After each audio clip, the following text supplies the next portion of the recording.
Through all the great wide receivers in NFL history, not one has ever won the NFL MVP award. In fact, in the last 20 years, only two non-quarterbacks have won the award, which was Adrian Peterson in 2012 and LaDainian Tomlinson in 2005. And this year, according to ESPN, Brock Purdy is the league's favorite to bring home the award, followed by 5 other names before you see Tyreek Hill. As the 6th favorite, Hill is having quite the historic season thus far. He leads the NFL in receiving yards with over 300 more yards than the next closest receiver, CeeDee Lamb. On top of his near 1,500 yards so far this season, Hill leads the NFL in receiving touchdowns with 12 on the year. And to no surprise, Tyreek, using his speed, has the highest yards after catch among all receivers, proving that he's doing more than just getting open. But sure, there's a lead receiver every year. So what makes this season so special to where Tyreek should be looking at an MVP award? For starters, at 123.4 receiving yards per game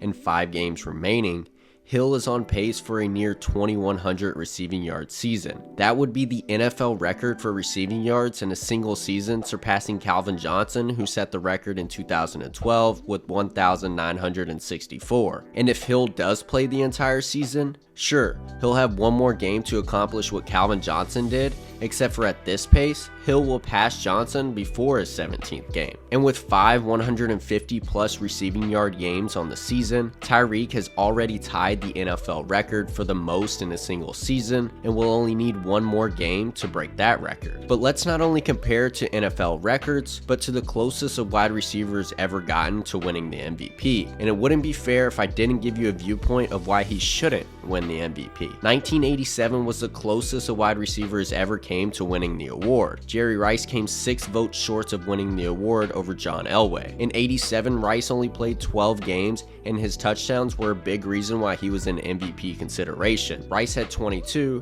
which is nearly 2 touchdowns per game. This season, Tyreek is on pace for a touchdown a game at 17 total, which is 6 shy of Rice and 5 more games. Hearing that may indicate that maybe Hill shouldn't win MVP if Rice didn't, but it definitely should be noted that Rice had Joe Montana throwing him the football, which very well could help him find the end zone a bit more. One of the greatest quarterbacks of all time, and also received votes the year Rice came close to winning the MVP. And while Tua Tagovailoa isn't a bad quarterback, he certainly is not Joe Montana. So do you think Tyreek Hill has done enough to put himself on the MVP radar and become the first wide receiver to ever win the NFL MVP?